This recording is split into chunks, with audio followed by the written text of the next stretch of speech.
Boa noite, doutora Jaqueline.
Boa noite a todos.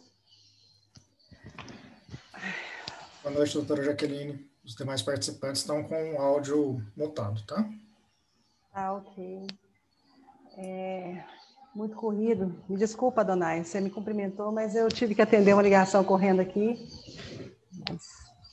Desculpa. Nada, sem problemas. A Adriana está aí?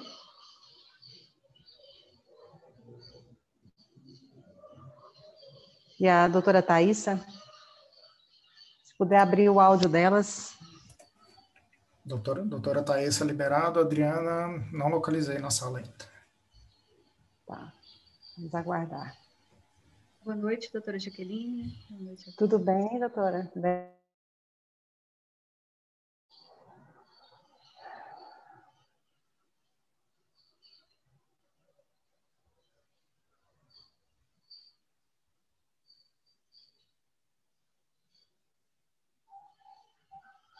Vamos aguardar mais um pouco a Adriana, né? E ela já deve estar entrando.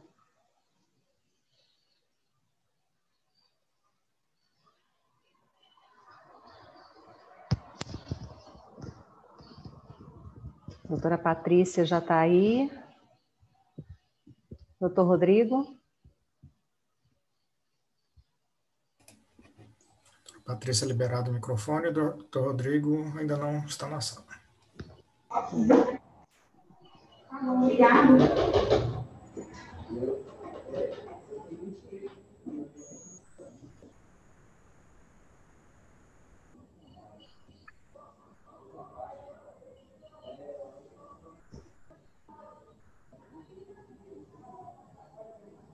E para vocês que entraram antecipadamente aí, muito obrigada. Sei tanto que está cansativo, né? A presença de vocês para nós é importantíssima, mas nós sabemos, temos consciência, né, do momento e do cansaço, né? Estão aqui conosco, trocando experiências, informações, tirando dúvidas, né?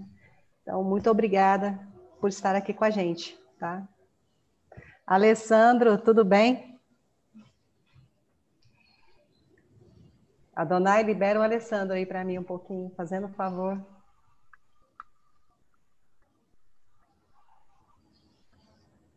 Boa noite, doutora Jaqueline, tudo bem? Tudo em paz, graças a Deus, dentro do possível. Exatamente. Boa noite a todos aí que já estão na sala. Sim, tem uma equipe aqui, um grupinho que já entrou. Eu estou esperando a Adriana.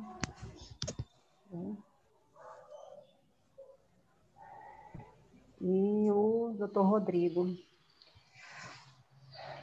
A quantidade de necessidades aumentou exponencialmente. Exponencialmente. Né? Então, a ideia é juntar aqui o que tem vindo da ponta de demanda, de dúvida e tal, tentar compartilhar aqui rotinas, processos de trabalho, informações confiáveis, consistentes, né? Para que a gente possa cooperar com o pessoal da ponta e informação daquilo que está precisando agora. Né? Então, a ideia é ser bem prático, o mais prático possível.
O doutor Rodrigo já se encontra na sala. Solicitei a liberação do microfone, doutora Jaqueline.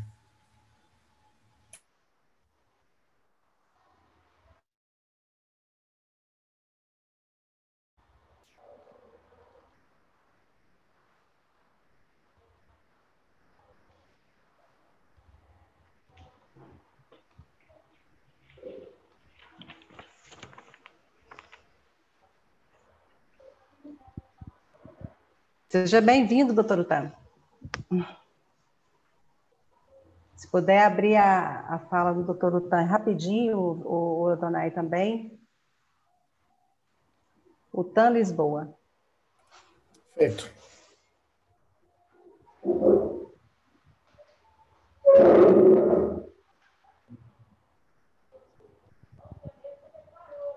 Rodrigo? Oi, tudo bem? tudo bem? Estão me ouvindo? Sim, conexão melhorou absurdamente, né? Sem dúvida. Eu estava no meu escritório é péssimo a internet lá. Aqui em casa é bem melhor. Certinho, não tá ótimo. É que está minimizado aqui ou tem outro?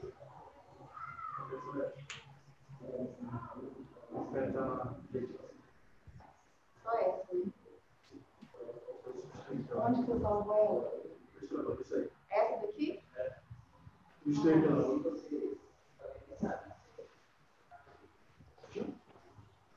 Vou tirar a máscara para eu colocar aqui sozinho. Aí é só agora na hora de compartilhar ali,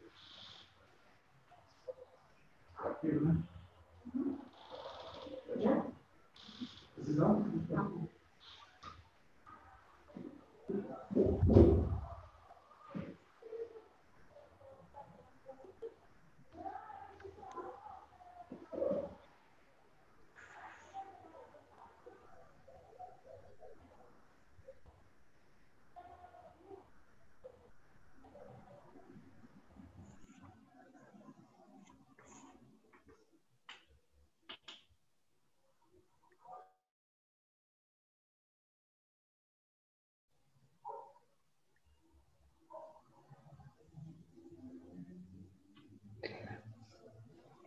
Doutora Thaisa, na próxima quinta, vamos incluir materiais de rotina, tá? Em cima das exposições, né? E de acordo também com da demanda que está chegando da ponta, tá?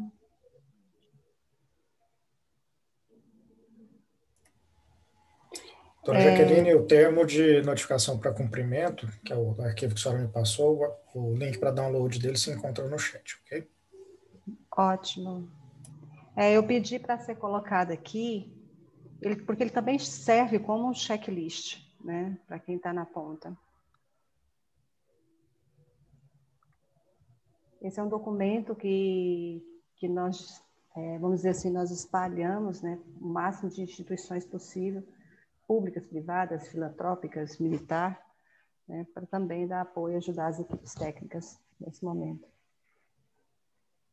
E os itens também que a integram são todos tirados das necessidades de momento também do pessoal das equipes de frente.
Olá, Adriana.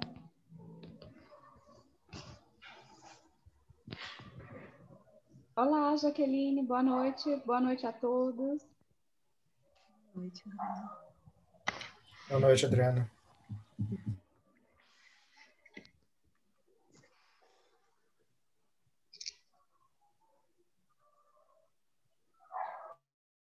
minutos e a gente começa, tá, Donai? Tá todo mundo aqui. Ok.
Para vocês que já estão aqui, esse link, o esforço de todos os profissionais de saúde que estão nessa tarefa conjunta, é para que nós faremos a inclusão de documentos, de materiais neles, para que vocês consultem, ok? Que seja feita a consulta. Serão documentos, protocolos, programas, procedimentos relacionados ao tema que será tratado na semana, tá? Então, está começando agora, hoje teremos esse documento, mas na próxima quinta-feira haverá mais material de apoio. Tá?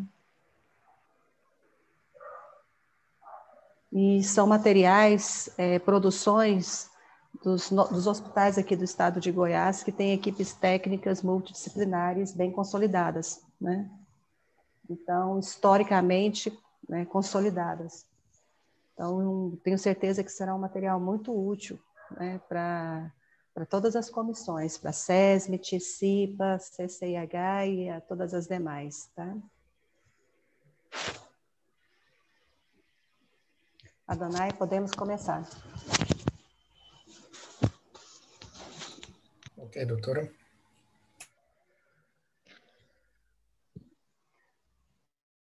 noite a todos. Sejam todos bem-vindos, nesse momento tão difícil, né, do trabalho dos profissionais de saúde no estado, não só no estado de Goiás, mas no país. Nós estamos iniciando uma tarefa hoje para ofertar informações, conteúdo importante, troca de experiências, com o único objetivo de cooperar, né, com o trabalho das equipes da ponta, que estão na linha de frente da pandemia. Meu nome é Jaqueline Carrijo, sou auditora fiscal do trabalho e coordeno as auditorias no estado de Goiás nos estabelecimentos de saúde. Na mediação, no trabalho de comunicação permanente aqui, eu tenho a presença, né, da doutora Adriana e da doutora Thaísa. Doutora Adriana, apresente-se, por favor.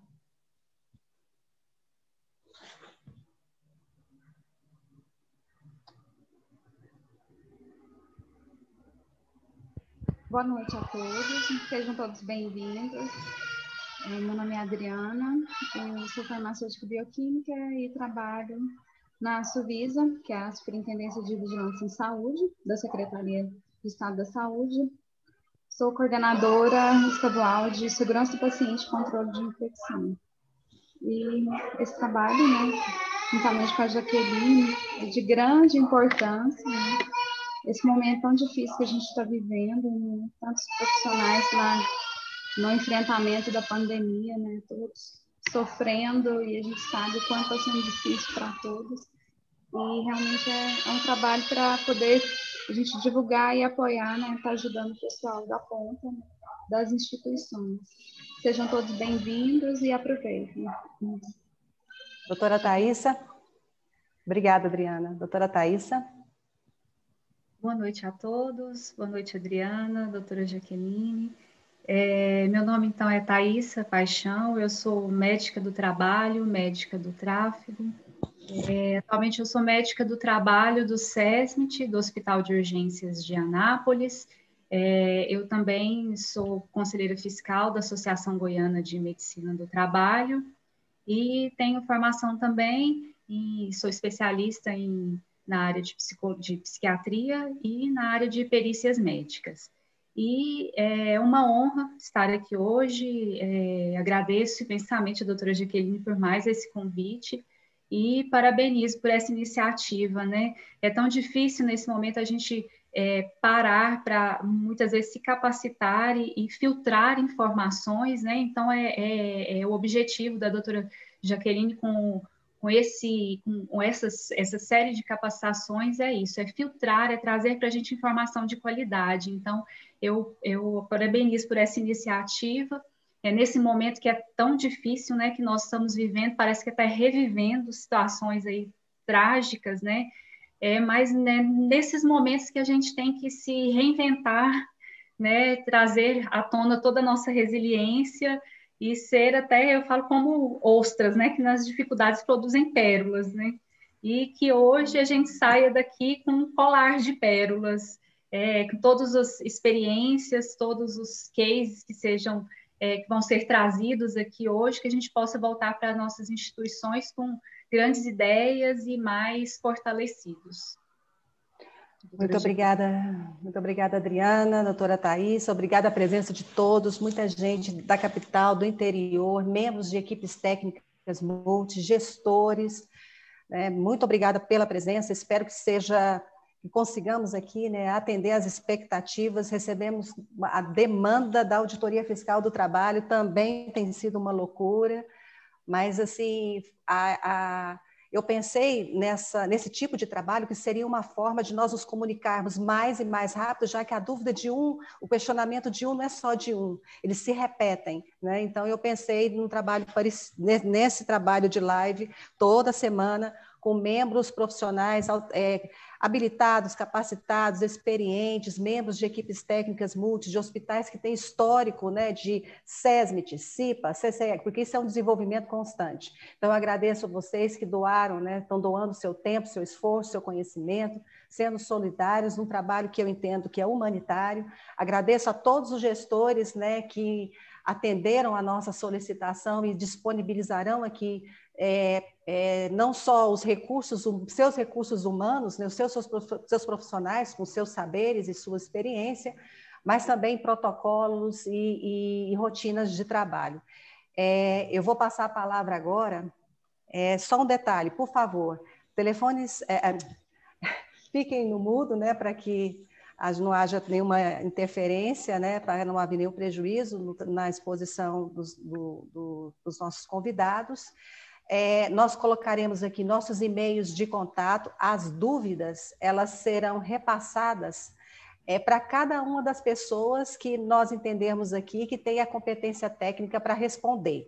Então, eu vou colocar o meu e-mail institucional, a doutora Thaísa vai colocar o dela, o doutor Rodrigo e a doutora Patrícia, tá?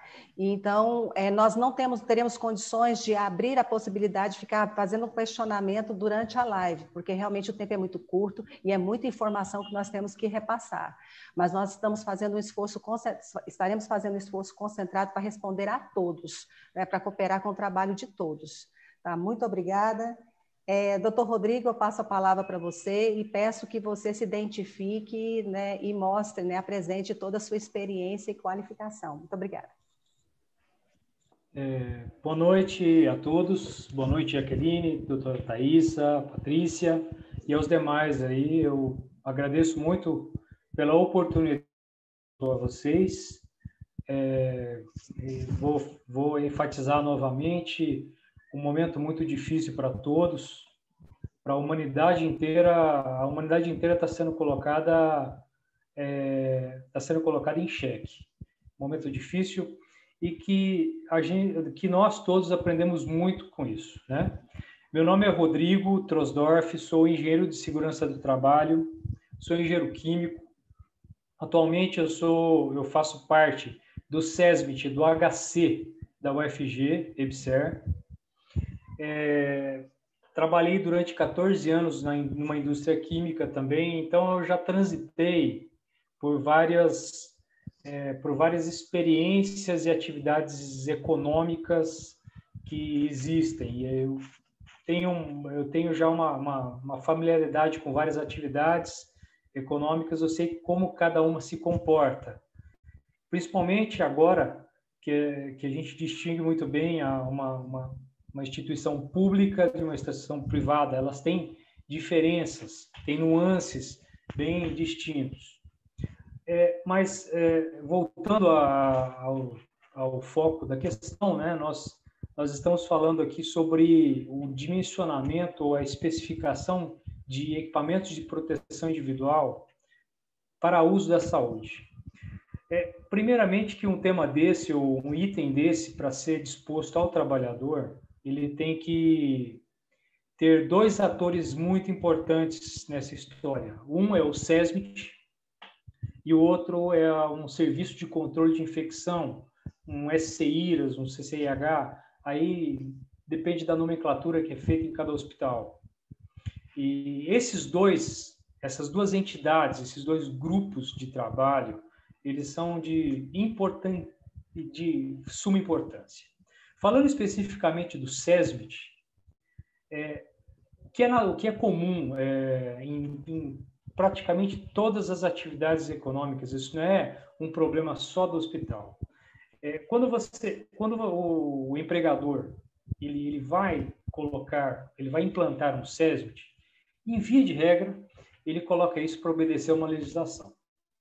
Ele está sendo pressionado para obedecer uma NR4 da vida, e aí ele tem que constituir um SESMIT. E nisso, as instituições, as empresas, as entidades, elas caem numa armadilha, caem num perigo, que coloca aquilo para cumprir uma tabela e não dá poder ao SESMIT. Tá? O mais importante, não só para o SESMIT, mas também para o Serviço de Controle de Infecção, é que a entidade, a empresa, o hospital, a instituição, dê poder, dê apoio, coloque esses grupos de trabalho numa posição estratégica da empresa. Porque é comum que o empregador ele olha muitas vezes para o SESMIT, a minha experiência que eu tenho, ele coloca muitas vezes o SESMIT, ele olha para o SESMIT como aquele órgão chato, aquele órgão fiscalizador da empresa e que traz custos, traz somente impedições. E ele nunca pensa que o SESMIT está trazendo lucro, ele está trazendo dividendos à empresa, ao hospital, à instituição. Ele está deixando de colocar esse ente numa situação de ilegalidade, numa situação de risco. Um processo trabalhista, ele é muito caro, ele é muito penoso. Um trabalhador que a gente perde por qualquer motivo ou por um tempo definido, é uma perda muitas vezes irreparável. Eu venho percebendo que agora, nessa segunda onda da pandemia, principalmente aqui no Brasil, a primeira onda no ano passado, por volta de junho, que teve o pico, que quase os hospitais colapsaram, quem rompeu, quem teve ruptura naquele momento eram EPIs, eram equipamentos, eram estrutura hospitalar, toda essa parte física que quase que colapsou o sistema.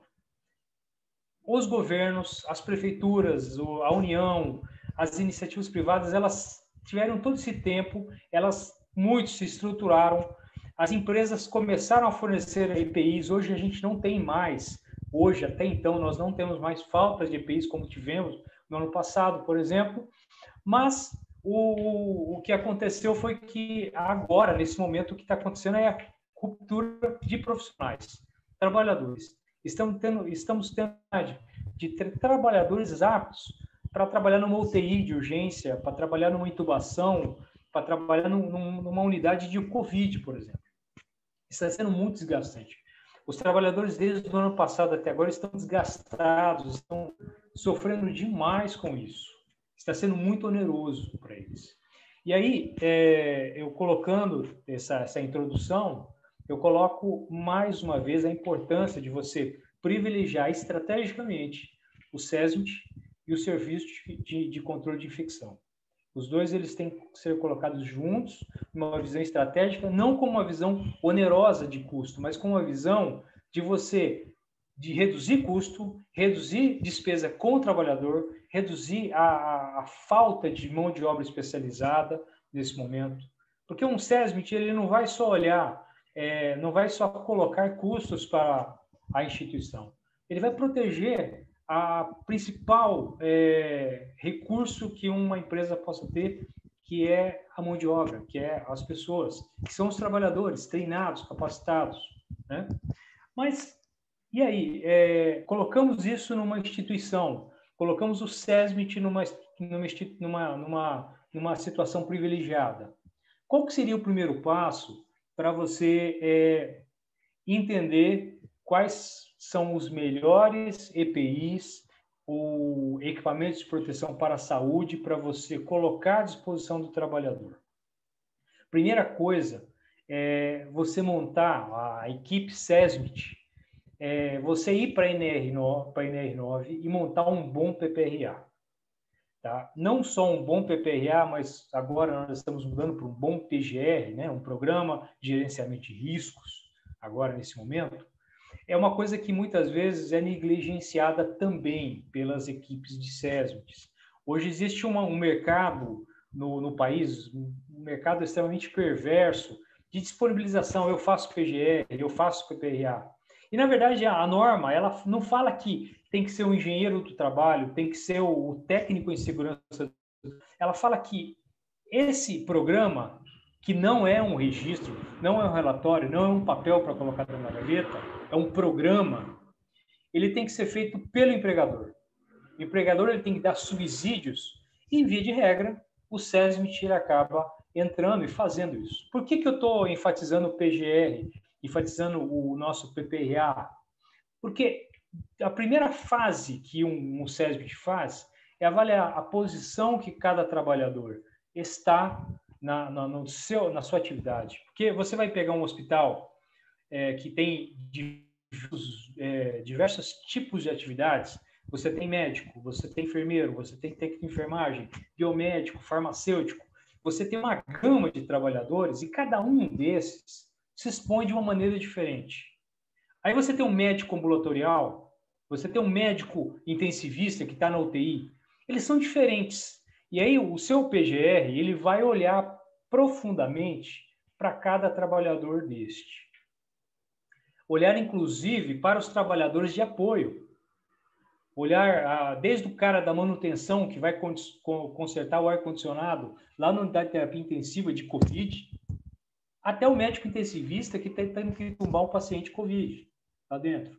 Você vai olhar como um todo. Cada um vai ter um risco específico. E aí, o PGR ele vai mostrar de onde que vem esses riscos, qual que é a trajetória desses riscos. E aí você, basicamente, a gente possíveis.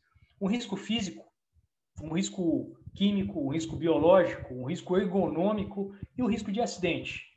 Cada um destes vai ter uma fonte desse agente específica e uma trajetória específica até chegar ao trabalhador. E aí, no PGR, você vai avaliar isso daí. Avaliando isso, o PGR vai estabelecer medidas e contramedidas, formas de mitigações.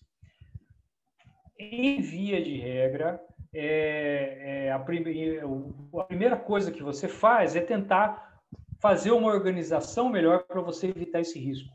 Porém, no ambiente hospitalar, nem com equipamento de proteção coletiva, nem com uma organização do ambiente de trabalho, nem com a mudança da forma de trabalho do trabalhador, você consegue eliminar os riscos. E aí você se depara ao EPI.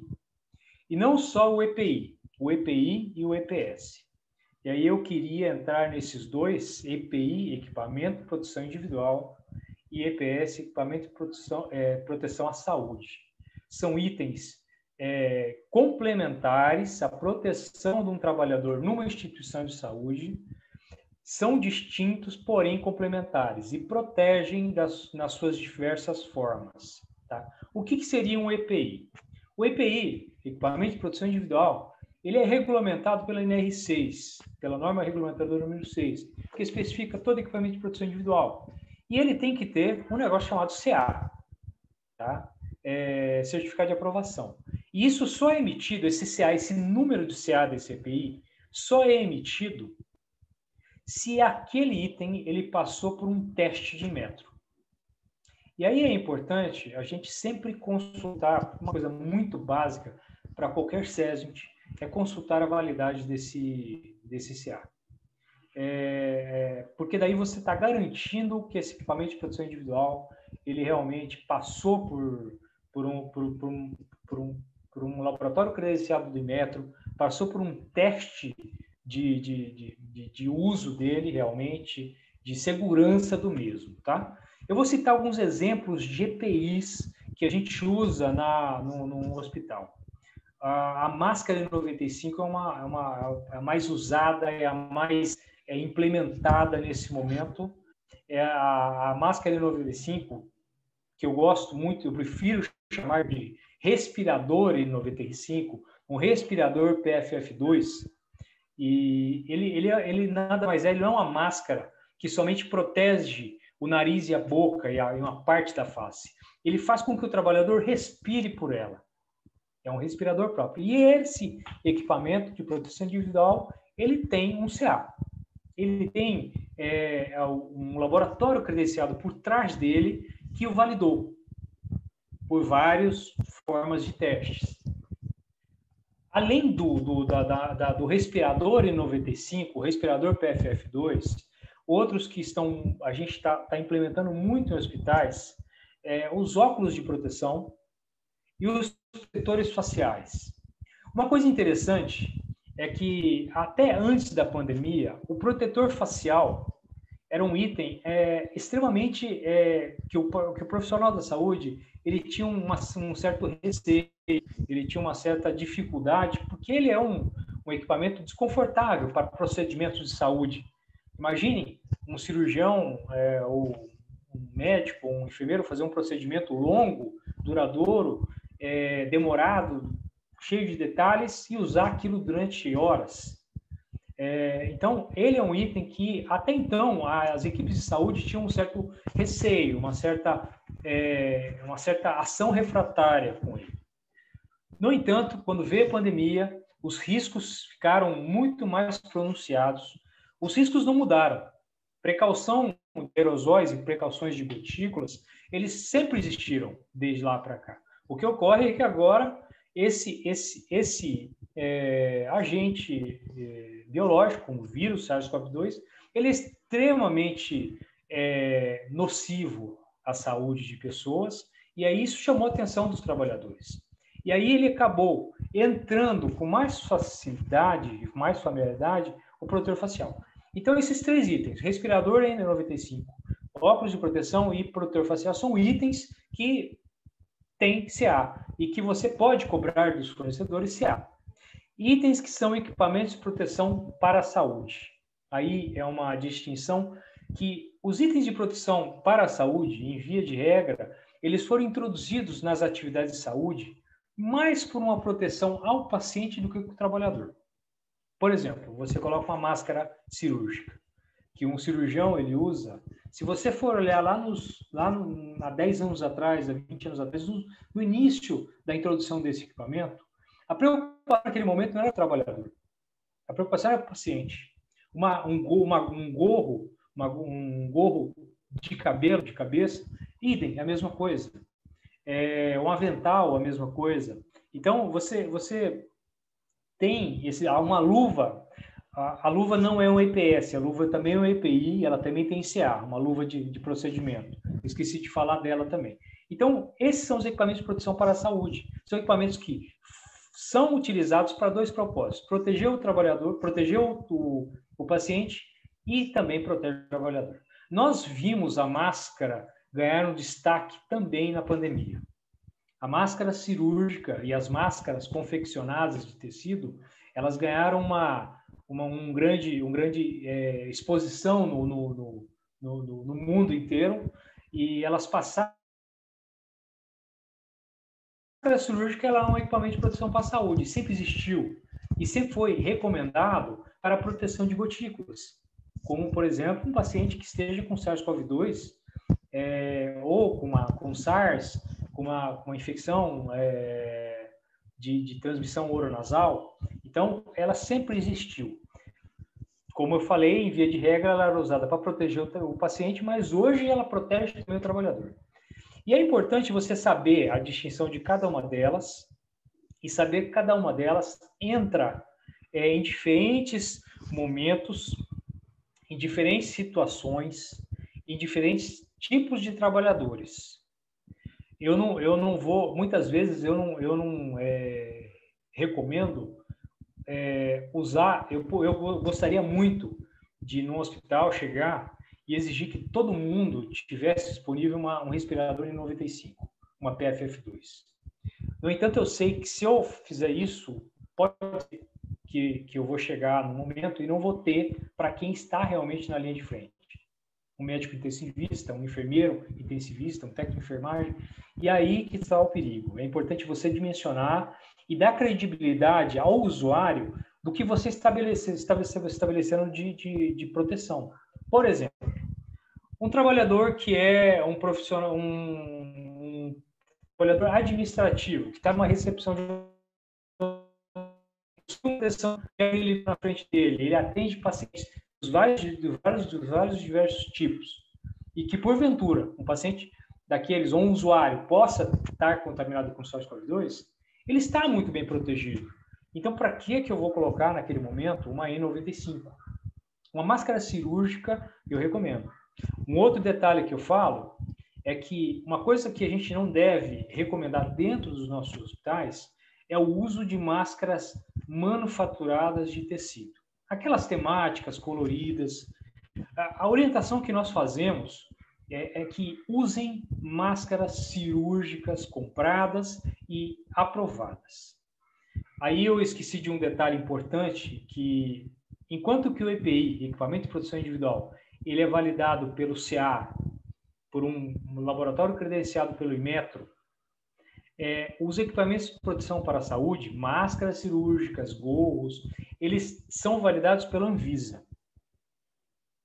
Eles são itens que, para você ter uma certa validade na hora de comprar esse item, um gorro, uma máscara, um avental impermeável, por exemplo, você tem que verificar se o fornecedor ele está credenciado, eles têm o registro na Anvisa. Nesse ponto, eu queria chamar uma atenção muito importante. Com a pandemia, a Anvisa ela foi obrigada, logo em abril, a flexibilizar esse registro. Houve, como eu disse no início, houve um colapso na saúde, um colapso de entrega de equipamentos de proteção individual, e aí começou a entrar todo quanto é tipo de equipamento de proteção na saúde, máscaras cirúrgicas, das mais diversas formas absurdas e de qualidade realmente questionável. Mas ela tinha a inscrição na Anvisa. Então, se uma pessoa somente olhasse o documento, olhasse apenas o papel, ela validaria. E aí nós tivemos que criar um mecanismo de validação do equipamento fisicamente. Pediram a amostra para o fornecedor. Tá? Então, quando você vai estabelecer os tipos de EPI para o trabalhador, os tipos de EPS, equipamentos de proteção para a saúde para cada trabalhador, você tem que não só quantificar, não só descrever o que você quer dele, fazer um descritivo completo do que você quer realmente ele, quer que ele seja inscrito na Anvisa, quer que ele tenha tal característica A, B, C, mas que também ele tenha, que depois de tudo isso feito, e que antes dele chegar na sua instituição, você realmente peça a amostra e valide ele. Nós no HC tivemos que desenvolver vários testes até simples. Por exemplo, o fornecedor falava que tal material possuía uma gramatura X.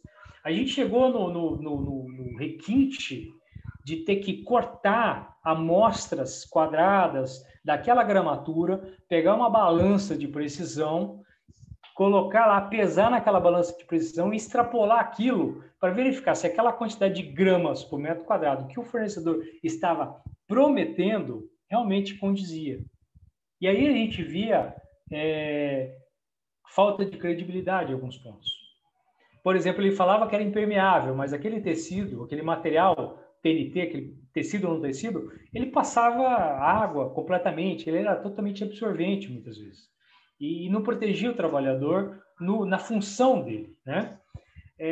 Aí é importante, aí que eu falo que é importante, como eu falei no início, a instituição ela não só estabeleceu um SESMIT por tabela, por obrigação legal, ela dar poder e dar responsabilidade a esse SESMIT, inclusive dos fluxos de trabalho e das aprovações desse equipamento. Se você colocar o SESMIT de lado, não vai ter função nenhuma, só vai ter uma função legal de cumprir tabela, de você mostrar depois com uma eventual fiscalização que você tem o SESMIT lá, mas ele é um elemento figurativo apenas. Tem que dar poder a ele, bem como o serviço de controle de infecção. E aí os equipamentos de proteção para a saúde. Mas é importante que esse SESMIT ele esteja conversando com o serviço de controle de infecções. Porque o SESMIT, ele por si só, ele acaba se limitando em alguns aspectos e que o serviço de controle de infecção olha com outro foco, com uma outra visão. Ele tem um olhar diferente em outro momento. E aí ele se complementa. É importantíssimo isso. A gente identificando os riscos via PGR, a gente identificando esses riscos para cada tipo de trabalhador e para cada atividade, a gente consegue cumprir e estabelecer as medidas de proteção para cada um deles, até chegar nas medidas de proteção individuais. Essas medidas de proteção individuais caem, inevitavelmente, nos EPIs, PFF2, N95, EPS, máscaras cirúrgicas, aventais impermeáveis, gorros, e aí você estabelece para o trabalho, para cada tipo de trabalhador e para cada tipo de atividade no hospital, um tipo de equipamento, um conjunto de equipamento. E aí eu cito alguns deles, né, que a gente nós não vamos entrar na forma de paramentação, desparamentação de cada item desse, porque isso é uma preocupação posterior que tem que estar em conjunto com o serviço de controle de infecção. Mas, por exemplo, a gente poderia citar uma boa paramentação, a máscara cirúrgica, em determinadas ocasiões, que protege uma parte da face do rosto. Você está protegendo uma região do trabalhador. Um respirador N95, uma PFF2, que é um respirador, protege a sua respiração. Tudo aquilo que você admite dentro do seu organismo está sendo filtrado por esse respirador. Você estabelece um avental impermeável que te protege o tronco do trabalhador, os membros superiores, até o joelho do trabalhador. E ele seja realmente impermeável, ele seja realmente com uma gramatura específica que você consiga validar mesmo. Um gorro de proteção para que originalmente o gorro serve para proteger o paciente, mas naquele momento ele vai servir para proteger o cabelo do trabalhador, proteger a cabeça do trabalhador naquele momento. Um protetor facial que protege a face dele inteira, as luvas de proteção, que são EPIs. Então você consegue mapear todos os tipos, todas as composições de EPIs e EPS para proteger várias partes do corpo do trabalhador e para aquele tipo de atividade. Como eu falei lá atrás, eu não vou estabelecer o mesmo EPI para um médico intensivista para um administrativo que está numa bancada protegida com uma proteção de vidro, uma proteção de acrílico. Então, eu tenho que dar posições diferentes, né? E mais para frente, e aí entra muito o serviço de controle de infecções, a forma que você vai estabelecer para usar esse equipamento de proteção individual, os treinamentos, as capacitações, a forma que você vai disponibilizar isso e vai deixar para o trabalhador para ele poder usar. Não adianta nada eu estabelecer um EPS, um EPI para aquele trabalhador se ele não souber usar ou se ele usar de forma indevida. Aquilo pode até ser pior do que uma situação sem aquele equipamento. Se ele, por exemplo, usar a máscara N95 e não perceber que ela não está vedando no seu rosto, por exemplo, está deformada, ou ele não souber posicionar bem ela, e não fazer o teste de pressão da PFF2, a N95, e não provar realmente no seu rosto que todo o ar que está sendo admitido no organismo dele está sendo filtrado, aquele equipamento só vai trazer inconveniente e risco a ele. Tá? Então, o importante é você dar treinamentos e que o trabalhador saiba usar isso. E não só saiba posicionar o equipamento, saiba retirar, colocar, saiba higienizar, saiba o momento que tem que higienizar a mão, o momento em cada ponto da paramentação, da desparamentação. Né? Curioso que no ano passado eu estava conversando com a ECIRAS do hospital que eu trabalho, eles estavam citando um fato interessante. Logo no início da pandemia, o que o noticiário mais mostrava é aqueles trabalhadores da China, todos encapotados, pareciam uns astronautas, todos cheios de macacões e tal.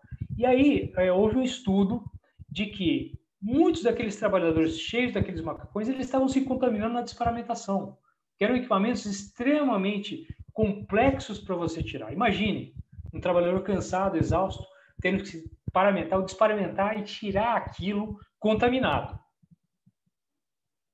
Eu já tive situações de trabalhador que na hora que foi tirar, por exemplo, um unissex, ele caiu e se machucou.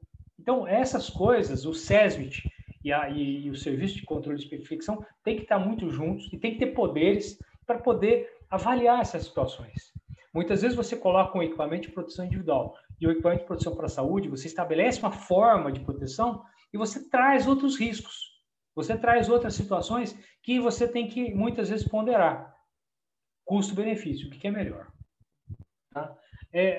Passando por isso, e aí nesse momento é importante que o SESMIT ele saiba dimensionar e dê subsídios ao hospital, à instituição, da quantidade de equipamentos de proteção individual, equipamentos de proteção para a saúde, junto com o serviço de controle de infecções, e quanto aqueles trabalhadores vão demandar de equipamentos.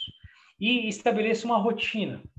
Cada hospital, cada empresa, ela vai ter uma estrutura organizacional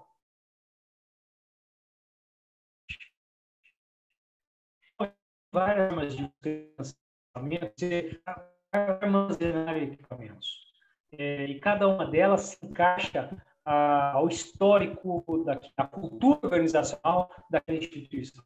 Mas, em regra, você tem que ter um almoxarifado, um bom almoxarifado, e esse almoxarifado ele dê suporte de dispensação e armazenagem dos equipamentos de proteção individual, na hora desse equipamento chegar, e esse almoxarifado ele tenha um contato direto com o SESMIT e saiba enxergar nas instituições que o SESMIT é a primeira instituição para aquele item a ser recorrida. Tá? Eu já vi instituições que o próprio SESMIT armazena os EPIs e os EPS numa estrutura própria, e aí há várias formas de se fazer, mas em via de regra, ele tem que ter um controle sobre isso, pode ser um controle direto ou indireto, ter um almoxarifado próprio, com almoxarifes lá próprios, e depende da estrutura de cada um, se é hospital filantrópico, se é hospital público, se é hospital privado, aí cada um deles tem regras específicas.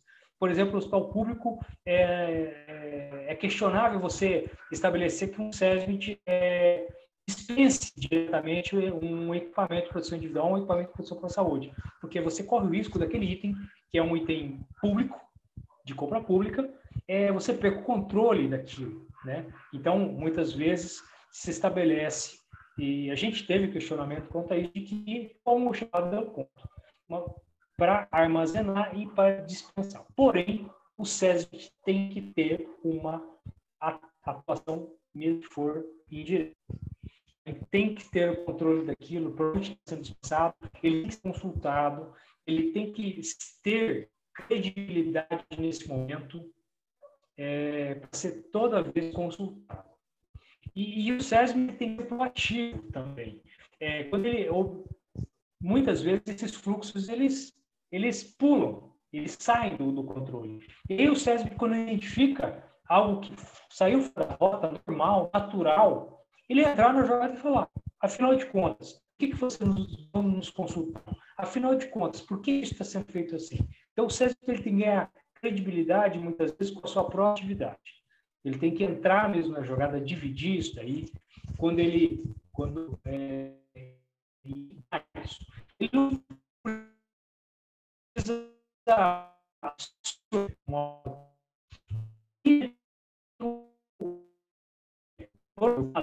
da bancada de trabalho dele.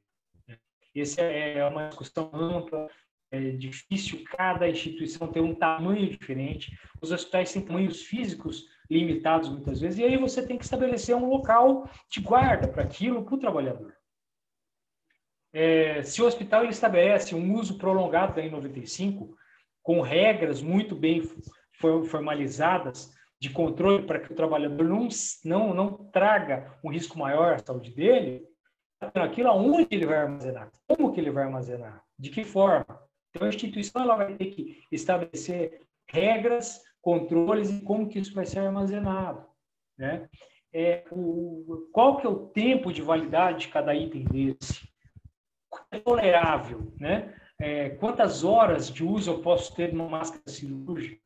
Quanto tempo eu posso usar de uma N95? Um protetor facial, um óculos de proteção, um avental, como que eu faço? Eu troco de cada paciente? Eu faço uma corte de paciente? Então, cada item desse você tem que estabelecer regras muito claras, normatizar esses usos e essas coisas. E uma coisa importante é que nós juntos aqui, nessa reunião promovida pela doutora Jaqueline, é muito importante que nós estejamos unidos, tá?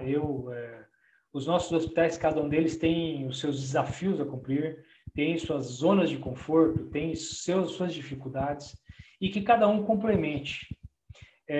A gente tem que ter total humildade, e tem que ter mesmo, de que nós somos falhos, nós temos dificuldades, nós temos desafios a serem superados, e que cada hospital vai ter uma estratégia diferente que pode ser usada. A doutora Jaqueline até falou assim, não há nada contra fazer o Ctrl+C e o Ctrl+V. Mas eu aprendi muito na iniciativa privada um negócio chamado benchmark. Benchmark é um termo em inglês que é você copiar alguma coisa boa de outra instituição, de outro local de trabalho. Você fazer um benchmark bem feito é isso. Você verificar, de repente, numa determinada instituição bem pequena, com uma situação bem precária, mas que ela resolveu para valorizar o trabalhador, para proteger o trabalhador, tomou uma iniciativa, uma coisa importantíssima. Então, é importante essa cadeia de conversa nossa, essas lives, para a gente trazer as nossas experiências. Cada um vai poder trazer o que faz, cada um tem sua particularidade, cada um, como eu falei, tem sua história, tem sua política de trabalho. A instituição tem uma história que muitas vezes é difícil vencer essa história dela, essas barreiras, né? Esses sistemas refratários que ela tem, mas que cada um vai trazer suas peculiaridades e vai trazer o que ele faz e que pode ser usado em outros hospitais. Isso é muito importante, tá? O nosso Ctrl+C, Ctrl+V seria legal a gente chamar de benchmark. Vamos fazer um benchmark, vamos fazer uma estrutura. E uma coisa também importante é que nessa pandemia a gente verificou muitos fornecedores de uma forma oportunista até trazerem situações que a gente, né? E eu vejo cada situação temerosa mesmo. O cara propõe um equipamento de proteção à saúde, um equipamento individual extremamente precário e que ele está querendo colocar para o seu trabalhador. E a gente tem que vedar isso daí. E não só vedar na nossa compra, mas entrar em contato com os órgãos de controle e discutir isso daí. Falar, olha, nós estamos tendo problema, tal fornecedor está querendo propor um negócio extremamente temeroso para o meu trabalhador. Tá? E isso é importante a gente divulgar isso daí. É só assim que nós vamos fazer o nosso país, o nosso Brasil crescer e amadurecer. Tá? E é isso que eu tinha que falar. Eu acho que eu passei um pouco do prazo, doutora Jaqueline. Deu 36 minutos aqui. Você tinha prometido 20 minutos, eu passei um pouco. Eu peço desculpas, tá bom? Eu falei, nós temos conversado a respeito da quantidade, né, de informação, né, e que precisa ser compartilhada. Eu fui colocando alguma coisa aqui no chat também para encurtar um pouco a minha fala, mas eu vou reforçar um pouco alguns pontos do Rodrigo, né? Essa questão, SESM de proforma, CCH proforma, sem autoridade, né, contratação de profissionais que não têm aquele conhecimento, né, específico em relação à saúde e segurança, que não tem experiência de atuação, gente, não resolve. Não resolve. Se não houver realmente um empenho da gestão na contratação de profissionais que trabalhem na ponta, junto com os trabalhadores, para que hajam definições seguras de processos, tipos de produtos, equipamentos, e a avaliação de tudo isso, como a gente reforçou essa questão, porque foi muito uma dúvida importante. Vocês não têm noção de quantos equipamentos de proteção individual eu condenei de uso aqui no estado de Goiás, vocês não têm noção. Durante essa pandemia, e com o trabalho de vocês também, que rejeitaram, mas eu sei que aconteceu, né, infelizmente, né, por a falta de uma equipe de profissionais que fizessem essa avaliação, e também, assim, sejamos sinceros, infelizmente há membros de SESMIT que não conhecem os riscos, não participam das questões organizacionais, não têm essa aproximação com os trabalhadores, porque a adesão, não só ao tipo de equipamento, a capacitação, aquele compromisso do trabalhador no dia a dia, né, com relação às questões de saúde e segurança, passa muito pela confiança. Passa demais pela confiança. Se você está junto com eles, conhece o processo dele, está ali interessado, né, doutora Thaísa, Está ali interessado, o médico do trabalho está dentro do hospital, e aí, qual o problema, o que você está vendo com o equipamento, onde é que ele participa, o médico do trabalho, o engenheiro do trabalho, as equipes de CCIH. Eu vou pedir licença para a Adriana e a doutora Thaísa, porque eu vou passar agora para a doutora Patrícia, e no final nós faremos as nossas considerações. Informo a todos que quinta-feira da semana que vem haverá o prosseguimento dos temas em relação ao foco, né, de atenção nosso de hoje, porque é uma fase que antecede a capacitação de paramentar, desparamentar, guardar, descartar, porque toda essa fase de infra e de estrutura, de equipes técnicas multis, como é que eu vou confiar numa capacitação se eu não acredito em quem fez a escolha, a seleção dos equipamentos? Na minha auditoria eu encontro muito isso. A pessoa pegou aonde essa informação? Porque está todo... Você chega para conversar com o trabalhador, mas por que você está usando esse equipamento dessa maneira? Por que você está usando esse uso prolongado? Por que não houve o descarte? Por que você... A hora que você conversa com a pessoa que fez a distribuição, ela fez o que pôde. Geralmente é a enfermagem, né? As heroínas e os heróis aí da enfermagem, que acumuladíssimos de serviço tentam superar as insuficiências da instituição. Doutora Patrícia, a fala é sua. 15 minutos, por favor. Boa noite a todos. Boa noite, Rodrigo. Excelente explanação sobre o tema. Quero agradecer, primeiramente, o convite feito pela doutora Jaqueline, que de longa data é uma profissional que se destaca no mercado pela preocupação com a saúde do trabalhador. Ela se mostra presente nas instituições de uma forma muito direta. E para mim é uma grande satisfação falar desse tema. Quero cumprimentar também a Sandra, que é uma técnica em segurança do trabalho, que eu tive contato com ela no meu início, há 9 anos atrás. Excelente profissional, me proporcionou muito crescimento. Cumprimentar também o Fernando, que eu vi aí, que é do SES, a gente também tivemos uma parceria grande nessa trajetória. E eu vou compartilhar uma tela para me tentar explanar sobre o...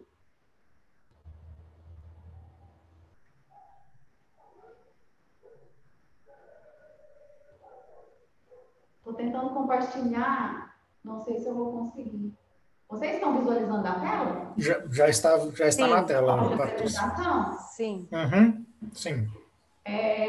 Então, falar desse tema para mim é com grande satisfação que venho falar, porque o equipamento de proteção individual, ele é o escudo do profissional de saúde, ele é o escudo do profissional da linha de frente. E considerando esse tempo de pandemia, esse escudo, ele tem que ser de grande qualidade, porque ele vai ser usado para aqueles profissionais que cuidam e salvam vidas.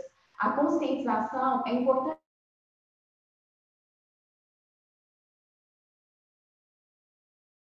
O trabalhador é a segurança do paciente. Isso pode ser reafirmado pela Suvisa, na pessoa da Adriana, que vem trabalhando esse tema com as unidades.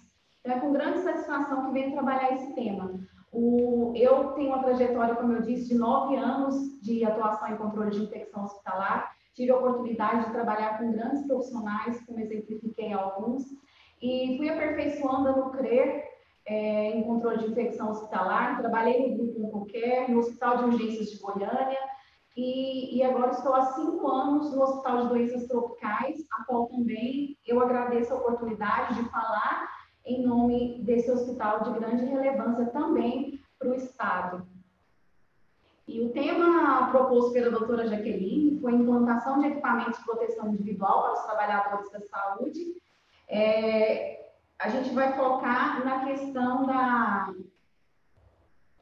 de como isso tem que ser implantado, na implantação do EPI. E a implantação do EPI, ela perpassa por etapas, como foi muito bem explanado pelo Rodrigo. A gente tem a etapa da necessidade, da seleção do EPI, da notificação à direção, da notificação ao utilizador, da normatização interna de uso, distribuição do EPI e supervisão. Na parte da necessidade, é importante a gente avaliar. Tem necessidade do EPI? E o que vai me dizer se tem necessidade? Se existe um risco. E existe um risco. E esse risco do EPI, ele é plausível quando as medidas de estrutura, as medidas de contenção coletiva, elas não são suficientes, então eu preciso de uma barreira a mais profissional, que é o equipamento de proteção individual. E eu pergunto a vocês, né, se no ambiente de assistência à saúde, se existe risco para o profissional? Sim, existe. E é o risco biológico. O que é o risco? Um dos maiores riscos, né, é o risco biológico. E o que é esse risco biológico? É o risco de uma exposição causada por um agente etiológico, seja ele vírus, bactérias, fungos. E esse risco é tão real que nas últimas 24 horas matou 2.349 pessoas, entre mães, pais, profissionais de saúde. Então, o risco da assistência à saúde é de grande relevância e é um risco biológico que eu vou utilizar como exemplo para explanar o tema. Aí, depois da necessidade, eu identifiquei a necessidade, exemplificando pelo risco biológico, eu vou avaliar o risco. Na seleção do EPI, é o momento da gente avaliar o risco. De que forma? Considerando o risco e trazendo à tona os níveis de biossegurança necessários para colocar o profissional na linha de frente com a segurança necessária de exposição a esse agente etiológico, a esse agente biológico que ele está exposto, né? E eu trouxe um contexto de biossegurança, uma definição de biossegurança utilizada pela Fiocruz, pelo Ministério da Saúde, que eu acho que ele é bem completo, que biossegurança é a condição de segurança alcançada por um conjunto de ações destinadas a prevenir, controlar, reduzir ou eliminar riscos inerentes às atividades que possam comprometer a saúde humana, animal, vegetal e do ambiente. É importante a gente saber o que é uma biossegurança, porque é com base na biossegurança necessária para combater aquele risco biológico. E a gente tem um apoio para a gente definir quais são esses EPIs, é com base no risco de transmissão. Eu vou selecionar o EPI, certo? E o risco de transmissão, ele pode ser avaliado pelas medidas de precaução, porque temos medidas de precaução que ela, de acordo com o risco, ela me indica qual EPI eu vou utilizar. E nesse contexto, eu me refiro que qual EPI eu vou selecionar para estes profissionais. Se eu tenho um risco, por exemplo, de contato, se a transmissão desse agente é por meio do contato, eu vou ter que ter um capote e uma luva de procedimento para esse trabalho desse profissional. E agregado a isso, entre todas as precauções, eu tenho a precaução padrão, que ela me fala que se o risco é de contato, mas eu vou me submeter a um procedimento, eu tenho que agregar ou atribuir a essa precaução de contato as medidas de precaução padrão, que, para exemplificar, eu estou em um atendimento a um paciente que ele tem um risco de transmissão por contato. E eu tenho que utilizar os EPIs necessários para me dar segurança na transmissão do micro-organismo pelo contato. E se eu vou realizar um procedimento nesse paciente que me emite um risco de transmissão por contato, por exemplo, que vai emitir secreções, que vai ter risco de respingo, eu tenho que agregar os EPIs necessários a esse procedimento, como a máscara cirúrgica, como a máscara cirúrgica, que é a precaução padrão, pensando na precaução padrão, se vai ter risco de respingo. Se vai ter risco de respingo, eu tenho que colocar também o óculos de proteção ou o protetor facial, para poder evitar a contaminação na parte ocular e até mesmo proteger a minha máscara. Tem que colocar o gorro, como o Rodrigo exemplificou muito bem. Não tem um cadastro CA, mas é considerado para a proteção do colaborador. E se eu tenho um risco de transmissão por vias aéreas, eu tenho que pensar no EPI que vai me proteger dessa transmissão. Ou seja, eu tenho que avaliar o risco de transmissão de micro-organismos, ou seja, de agentes biológicos por aerossóis, e o risco de transmissão de agentes biológicos por selecionar o quê? A máscara N95 ou PFF2 para risco de exposição, a agentes etiológicos transmitidos por aerossóis, e eu tenho que utilizar a máscara cirúrgica para agentes etiológicos não, gente, desculpa, biológicos. Agentes biológicos da transmissão por gotículas, eu uso a máscara cirúrgica, que é também, todos os EPIs, eles são preconizados na precaução padrão, porque a precaução padrão é uma das mais importantes, porque ela avalia, de acordo com o risco ao qual o profissional vai se expor, ela determina qual EPI ele tem que utilizar. E nesse contexto, ela determina qual EPI eu tenho que selecionar. Então, é importante ter esse conhecimento para selecionar o EPI da forma correta. Porque, pensando em controle de infecção, eu tenho que utilizar o EPI pensando que ele é uma proteção para o profissional, mas ele também pode ser um disseminador de infecção, ele pode ser um propagador de infecção para os nossos pacientes, se não utilizado da forma correta, como pontuou bem o Rodrigo na questão da higienização das mãos, e dentre outras coisas que têm que ser realizadas concomitantes com o uso do equipamento de proteção individual. Uma das questões também importantes na seleção do EPI é a avaliação e validação. Isso é feito no HDT pelo SCIH e pelo SESMIT, em parceria com o Compras, porque essa avaliação do EPI, ela tem que ser considerada desde o transporte dele, como a doutora Jaqueline pontuou. Não me importa selecionar um EPI por marca, isso não me importa. Eu tenho que selecionar um EPI pela qualidade que ele oferece, né? Que eu vou estar falando no próximo slide. Eu trouxe aqui algumas referências que a gente utiliza para nos munir de conhecimento, para ter a capacidade técnica para avaliar a qualidade de um EPI, para selecionar de forma correta um EPI. E essas ABNTs, inclusive, foi disponibilizada gratuitamente nesse período de pandemia, em solidariedade para os profissionais se munirem de informação. Quem quiser depois, eu posso estar passando, posso estar enviando. E como eu falei, a gente precisa na seleção do EPI dessa qualidade. A doutora Jaqueline sempre bate na tecla na questão do transporte, na questão se ela oferece os testes de validação corretamente. O Rodrigo explicou muito bem essas questões dos registros, não vou me adentrar novamente nisso, que é o registro CA, né? E é importante a gente consultar a Anvisa. A qualidade, ele perpassa por lotes também, porque muitas vezes você tem um lote que ele é aprovado, mas eu já tive experiência de pegar um N95 aprovado pela Anvisa, pelo CA, e chegou para a gente aquele lote sem o clamp nasal da N95. E isso faz com que não ofereça a vedação necessária para a exposição ao risco do qual necessita a utilização desse EPI. Nesse momento, a gente avalia, a gente emite um parecer descrito por que esse EPI não serve, e a gente devolve isso para o Compras, que ele já tem um critério de seleção, ele seleciona isso, ele faz uma pré-seleção. Aquele fornecedor que se adentrar dentro de custo, qualidade, requisitos, ele seleciona esse EPI, pede uma amostragem, encaminha isso para o SCIH e para o SESMIT, e ambos fazemos essa avaliação em conjunto. Nós chegamos ao ponto de cortar a máscara tripla, a máscara cirúrgica, para ver realmente se tem as 3 camadas. Muitas das vezes não tem. Então, é importante essa avaliação. E é importante também pensar na questão do conforto do EPI para o profissional. Porque existe o conforto na medida do possível, porque o EPI, ele realmente é uma necessidade, independente se aquilo me traz um conforto satisfatório ou não. Mas quando eu digo conforto, é assim, o básico. A pessoa tem que conseguir, pelo menos, colocar e ficar com esse EPI.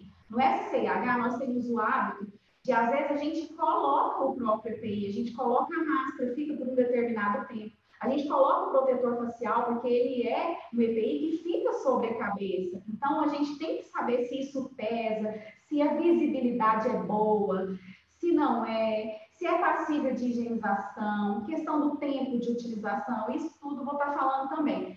Na questão da adaptabilidade, isso refere ao biotipo, porque o SESMIT, na hora da dispensação, tem que avaliar a questão do tamanho do EPI, da questão da forma, do biotipo do profissional, para poder entregar um EPI que realmente vai fazer a função de proteger mesmo o profissional, né? E aí, diante disso, de todas essas avaliações, a gente emite um parecer positivo ou negativo, devolvendo isso para o Compras, que vai homologar ou não o processo de compra.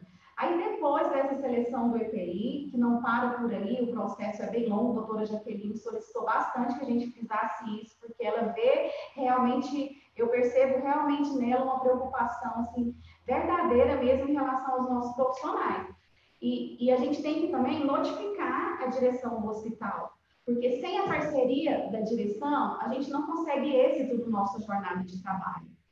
E de que forma eu tenho que notificar? Eu tenho que informar sobre a responsabilidade legal e administrativa, sobre as interdições que até mesmo a vigilância pode fazer, é passível, né, de infração, se eu não cumpro essas normas. Eu tenho que fornecer dados sobre a dimensão de risco de acidente ocupacional, sobre a dimensão de custo, que foi pontuada também muito bem pelo Rodrigo. Eu tenho que munir a diretoria dessas informações para que ele consiga gerir da melhor forma. Porque o SCIH e o SESMIT, eu costumo dizer que nós somos a vigilância sanitária dentro do hospital, para munir a nossa diretoria de mecanismo para que a gente não saia da legislação, para que a gente cuide daquele profissional, né? Temos que conscientizar e realmente sensibilizar a nossa direção. A notificação ao utilizador. Isso aqui significa que a gente tem que formalizar junto àquele profissional quando ele entra na instituição, que tem risco na instituição, para poder minimizar esse risco. E isso tem que ser formalizado, tem que coletar a assinatura do profissional, como ele tem essas informações, né? E ele está numa instituição que forneça isso para ele. Isso o SESMIT faz. Aqui no HDT, o SESMIT pega a assinatura, ele faz a integração desse colaborador, ele orienta sobre os riscos do qual ele está, da empresa que ele está entrando, né? Que no caso, o hospital aqui. E a questão vai além disso também, que uma fase muito importante é a normatização interna de uso. Não adianta só eu adquirir um EPI de qualidade, a direção ser consciente, o SESMIT ter formalizado a ciência do colaborador, se eu não tenho protocolos e normas que falam sobre a utilização, onde utilizar, em que momento utilizar, onde acondicionar esse equipamento, no caso de logística de reutilização, que é aquele equipamento que eu não uso só uma vez e eu jogo fora, eu preciso ter um cuidado com ele, eu preciso guardar ele. Um exemplo nosso aqui, que é o protetor facial, a gente não joga o protetor facial fora, né? Então, o que a gente tem que fazer? Tem que ter uma logística de limpeza a cada necessidade, que a gente tem protocolos estabelecidos para isso, quando que o profissional vai limpar isso, e tem que ter estrutura física para isso também, contextualizada no protocolo, porque cada instituição tem a sua forma, né? A sua estrutura. Então, é importante ter isso, a questão da limpeza, onde eu vou limpar, quanto tempo eu posso utilizar, onde eu vou guardar. A N95, que não é uma realidade, mas deveria, da gente descartar a cada plantão, a cada uso, mas a gente ainda não, muitas vezes não consegue, ainda mais em contexto de pandemia, né? Que no início da pandemia, até a oferta desses equipamentos, ela era reduzida. E aqui no HDT foi-se montado um comitê de crise justamente para isso. Porque se eu não tenho do mercado para me oferecer, eu tenho que ter um comitê de crise para gerenciar o risco lá perto, para saber, assim, dos males, o menor que eu vou causar para aquele profissional. Tem que ser gerenciado isso. O descarte também, né, a vida útil desse material, dentre outras normas. E depois disso tudo, eu tenho que ter a distribuição desse EPI. Aí que eu chego na distribuição. Vocês viram quanta jornada para trás. Não é simplesmente comprar um EPI e entregar. Eu tenho que ter a questão da distribuição entre o armazenamento, porque eu tenho que distribuir. Onde está guardado que eu vou distribuir? Aqui no HDT, a gente tem lá nos suprimentos, tem o CAF, e ele guarda lá, tem o estoque, e a guarda dele é considerada, a gente não coloca direto no chão, a gente tem prateleiras para colocar, as unidades, na falta de prateleira, a gente tem tablets que a gente coloca para manter uma altura suficiente, longe da parede, para não pegar umidade.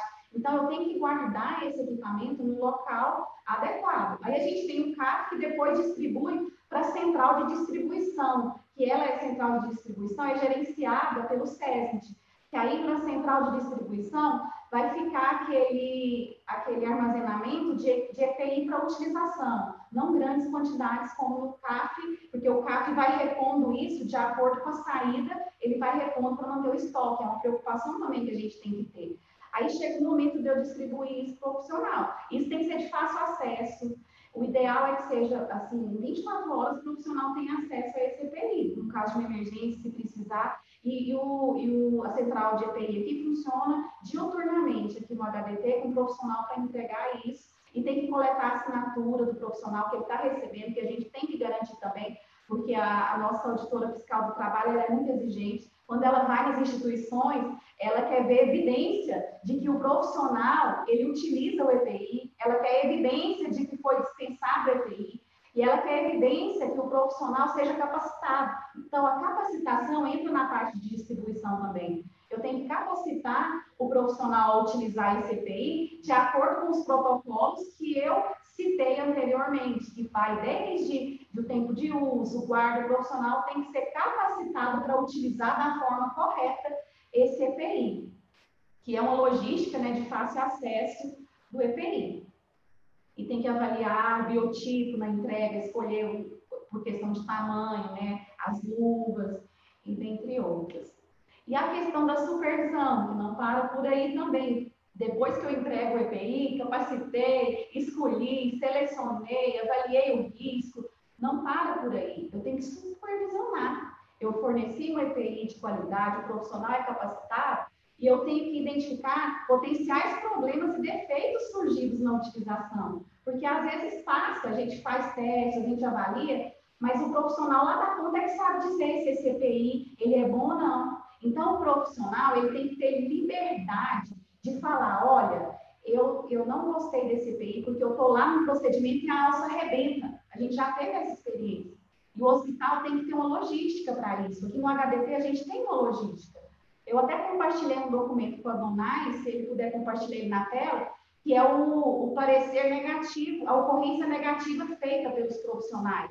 Uma vez que o profissional da ponta, ele percebeu que ele está utilizando o EPI e que ele arrebenta a alça, o profissional ele tem a liberdade de preencher um parecer negativo, o qual será avaliado pela comissão de padronização e nós vamos cancelar esse item e todos os registros. Aí o CAF faz todos os registros para a Anvisa, para o fornecedor, porque a gente tem que sinalizar que esse lote não está bom, que esse lote arrebenta, né, que esse lote apresentou um determinado defeito, e a gente apresenta isso também. Patrícia, só te interrompendo um pouco, eu acho que a gente poderia deixar para demonstrar o documento ao final, porque senão eu vou interromper a sua apresentação, depois você vai ter que iniciar de novo o compartilhamento de tela, ok? Agradeço.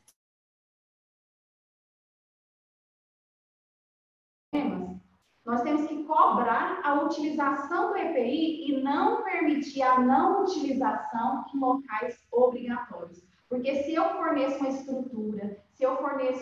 estrutura, que entra desde EPI obrigatório, ou EPI de qualidade, se eu ofereço essa estrutura, logística de guarda, eu tenho direito e dever legal de cobrar, porque a gente também é cobrado por isso. Se a gente não cobra, a gente é cobrado por isso. E isso está sujeito à infração também. Porque se um auditor fiscal do trabalho chegar numa unidade e, porventura, fazer uma visita lá na ponta e pegar um profissional sem a máscara, onde o ambiente requer uma máscara, isso é passível de penalidade. E o hospital, ele pode ter feito tudo, mas se ele não cobrar do profissional da ponta, também não adianta a utilização, né? E a gente tem que acompanhar também as interdições do EPI por parte da Anvisa, porque às vezes você está utilizando uma marca. Você está utilizando uma marca normalmente, aí de repente, por um lote que deu problema, a Anvisa vem, retira isso do mercado e solta a interdição. Aí vai ser feita a análise para depois esse EPI dessa marca poder voltar para o mercado. Mas a gente tem que estar atento a isso também na supervisão, certo? E antes de finalizar, eu queria fazer um agradecimento, foi isso que eu trouxe de apresentação, tentei ser o mais breve possível, contemplar todas as solicitações e passar, né, esse sentimento de preocupação realmente para as unidades. E eu queria só que deixasse aqueles slides lá, Donai, só porque eu preciso encerrar. Eu vou falar desse aí, você volta para mim? Ou eu volto de novo, né?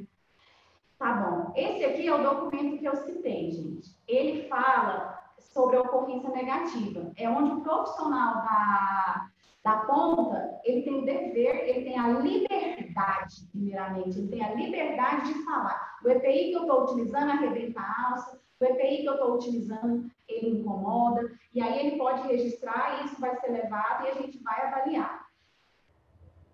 E a questão é assim, quando eu falo de marca, às vezes a gente, claro que a gente quer uma marca, às vezes, uma marca que é melhor no mercado, mas a avaliação, ela não tem que ser feita em marca, ela tem que ser feita na qualidade do EPI e nos critérios exigidos, né? E isso, levando isso em consideração, todas as exigências são acatadas dos profissionais. Eu vou compartilhar novamente, só para eu finalizar com esse slide aqui de agradecimento, porque eu montei ele, um agradecimento sincero mesmo, e de uma certa forma ele mostra o que é preciso para que aconteça uma implantação de EPI com qualidade nas assistências à saúde. Eu quero primeiramente agradecer a alta gestão do HDT, eu quero agradecer pela possibilidade, porque eles possibilitam para a gente a liberdade de atuação do SESMIT e SCIH. Eu citei os nomes ali, o Bruno, a doutora Fernanda, a Camila, a Gabriela, o Antônio Jorge, e todas as pessoas da alta gestão, a doutora Lísia, e também, porque ele possibilita essa interação, né? E agradeço também a equipe do SCIH e do SESMIT. Essas equipes eu agradeço pela parceria no dia a dia, de vencermos desafios a cada dia, porque isso a gente faz junto. Às vezes chega um problema que a gente não tem conhecimento, que é uma situação inusitada, em prol da parceria, a gente vence os desafios e seguimos em frente. Citei o nome deles também, na pessoa da Paula, na pessoa do José Hernandes, e aí tem os demais nomes.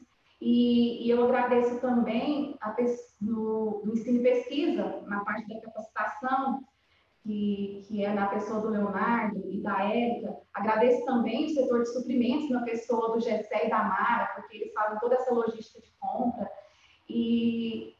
Então, essas são pessoas primordiais, essa interação da equipe precisa acontecer para que a implantação de EPI tenha sucesso. E eu agradeço também as minhas irmãs, que é a Sueli e a Roseli, por eu estar aqui hoje, porque elas me proporcionaram, porque estão cuidando do meu bem mais precioso, que são meus filhos. Meus sinceros agradecimentos a elas também. E, para finalizar, eu deixo aqui o meu e-mail para envio de referência, para compartilhamento, para benchmark, e eu deixo essa imagem aqui de girassol sendo irradiado pelo sol realmente, desejando que nós, profissionais de saúde, sejamos como girassóis, que diz a teoria que o girassol, ele acompanha a luz do sol para poder pegar a energia. E quando o dia está nublado, eles se viram uns para os outros e buscam energia uns dos outros. Então, que a gente possa ser assim enquanto equipe de saúde. Buscamos uma luz superior e buscamos também energia do nosso colega quando os dias estiverem nublados para a gente. Meu muito obrigada pela oportunidade.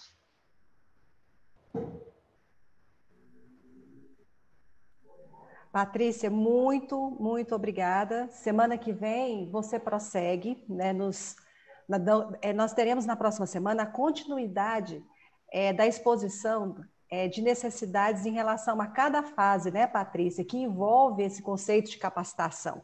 Capacitação, quando a gente colocou lá o tema, geralmente as pessoas olham capacitação, só aquela fase, né, de paramentar, descartar, né? Não. A paramentação a capacitação é um programa, e há uma série de fases que antecedem, né, essa fase, né, de ensinar, né, o uso correto, o uso seguro do equipamento. Para início de conversa, tem que saber se esse equipamento é verdadeiramente seguro. Ele é seguro? Será que ele é seguro? Outra questão, ele é o correto? Ele é o certo para aquele tipo de risco? Então, para aí, existem questões preliminares. Quem é que escolheu? Quem escolhe? Tem capacidade técnica para fazer essa escolha, essa seleção dos equipamentos? Quem escolheu? Conhece a realidade do hospital? conhece a UTI do hospital, conhece, acompanha todos os processos de trabalho em cada um, realizado por cada uma das categorias profissionais nos diversos setores?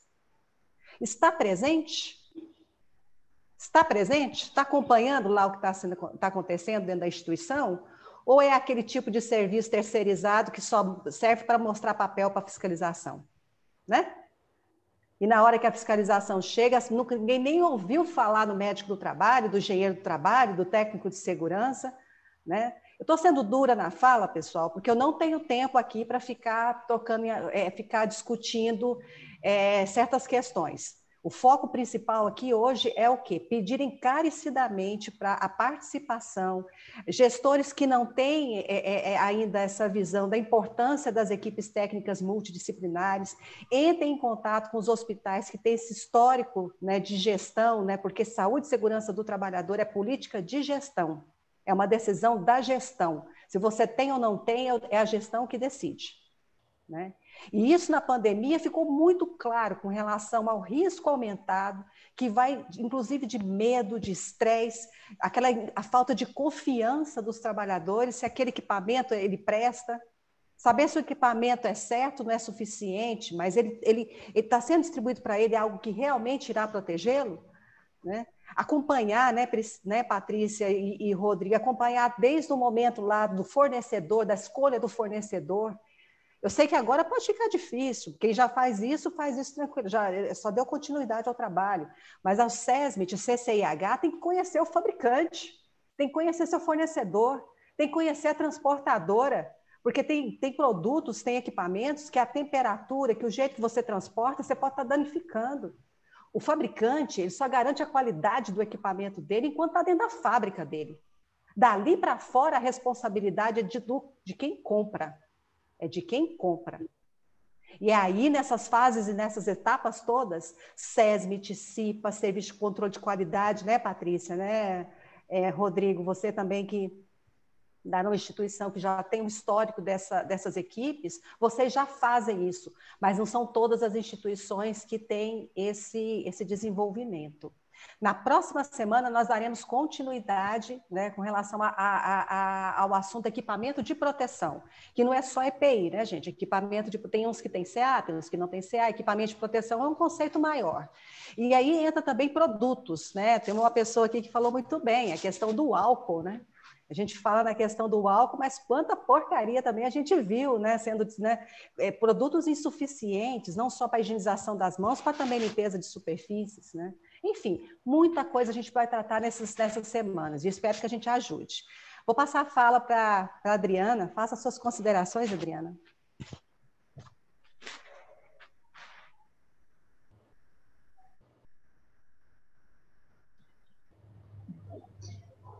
Parabéns, Patrícia, Rodrigo, obrigada, né, pelas palavras, pelas sábias palavras, né, pela apresentação.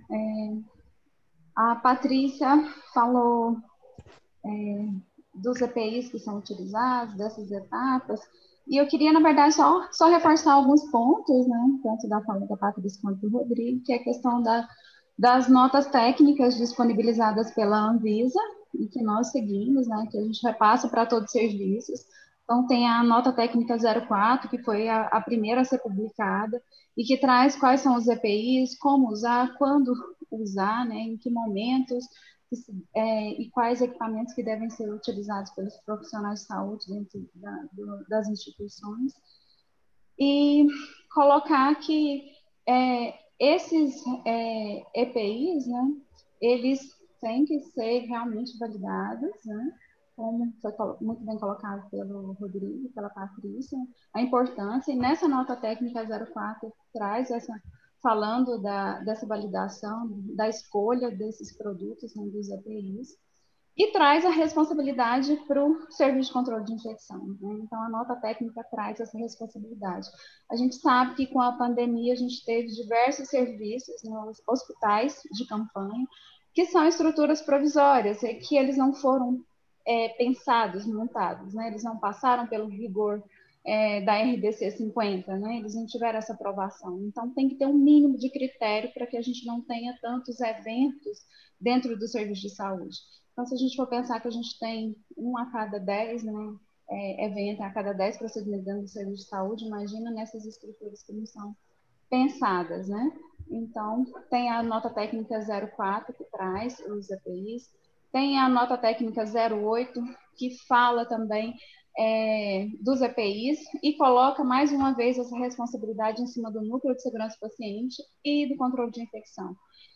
Esses hospitais de campanha, que são exclusivamente de campanha, eles não têm que ter esse serviço de CCIH. No entanto, eles têm que ter um núcleo de segurança do paciente que tenha uma equipe multi, que tenha que ter, que ele faça o serviço de controle de infecção, o serviço da qualidade e coloque a responsabilidade, né, da implantação de todos os protocolos, inclusive das capacitações, distribuição, seleção dos EPIs. Então, assim, responsabilidade controle de infecção, responsabilidade da segurança do paciente. Né? Então, a gente tem essas notas técnicas que trazem, a gente repassa, orienta os serviços, a gente está o tempo todo, né, à disposição do serviço de saúde, nesse sentido de estar orientando e ajudando, né.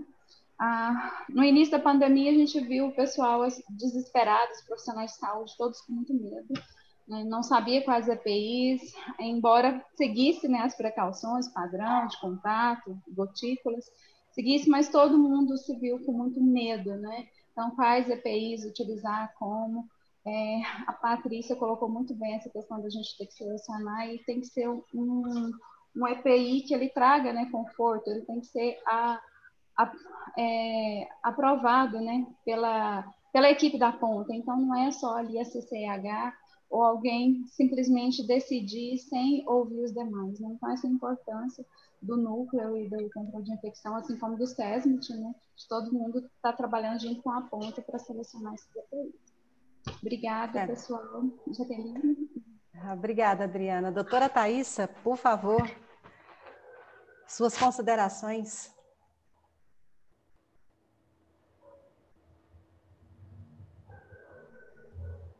Doutora Thaísa? Bom, parabenizar a Patrícia e o Rodrigo pelas excelentes explanações, riquíssimas. Eu acredito que a noite foi muito proveitosa e muito didática, né, as apresentações. E eu vou resumir tudo que foi falado, acho que em 2 palavras que foram palavras-chave aqui. Acho que é credibilidade e empoderamento, né? Eu acho que é o fundamental, que a gente saia daqui lembrando disso, é o empoderamento das equipes, não só do SESMIT, mas das equipes multidisciplinares. Se os gestores, eles perceberem a importância desse empoderamento, até os custos, foi até o começo da fala do Rodrigo, vão perceber que a redução dos custos. Então, eu vejo, às vezes, muitos gestores falando, a gente precisa angariar mais recursos, precisa de mais recursos para as nossas unidades. Não é só recursos, a gente precisa pensar nas equipes. Então, se os gestores, eles estiverem ali com equipes bem formadas, equipes bem capacitadas, eles já estão com recursos mais do que suficientes para muita coisa. Então, se tiverem só recursos e equipes que não são capacitadas, são pérolas aos porcos, né? Então, se os gestores reconhecerem isso e se munirem de equipes multi bem capacitadas, os seus poucos recursos escassos serão bem aproveitados. Então, por tudo que a gente percebeu aqui, que antes foi falado, antes da paramentação e experimentação, tem todo esse trabalho ali, que era um trabalho de bastidor, mas, na verdade, aí, com a pandemia, esse trabalho ganhou o palco, né, principal. Então, tudo, isso aí vira uma redução de custos. E a outra palavra que eu falei foi a questão da credibilidade.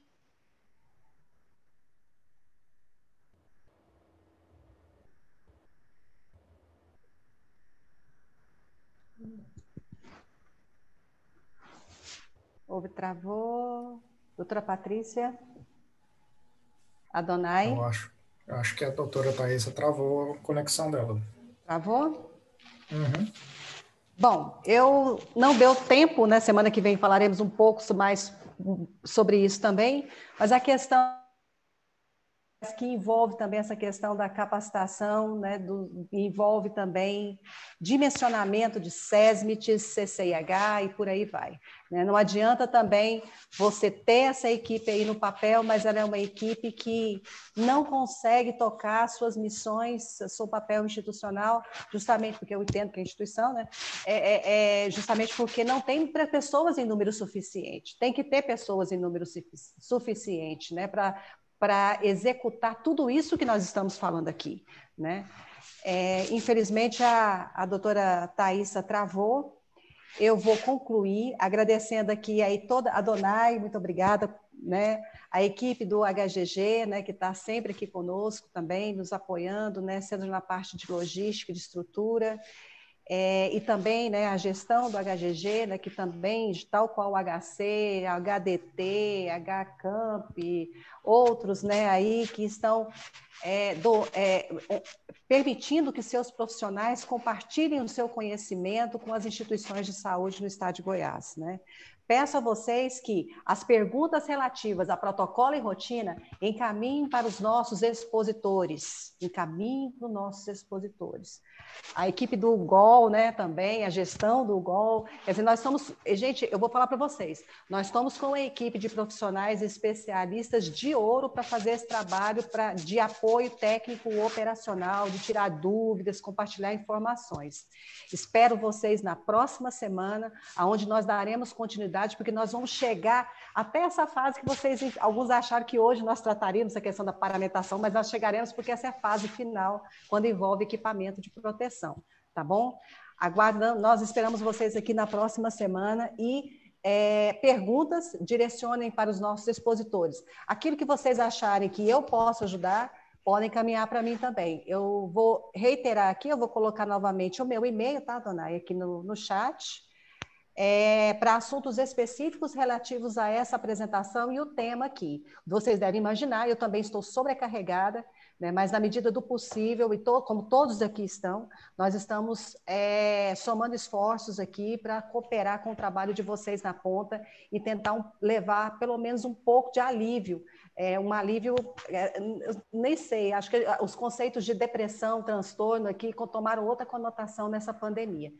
Semana que vem, nós daremos continuidade com a doutora Patrícia e com o doutor Rodrigo em relação até a fase final, que envolve o tema equipamento de proteção. Até semana que vem, quinta-feira. Obrigada a todos.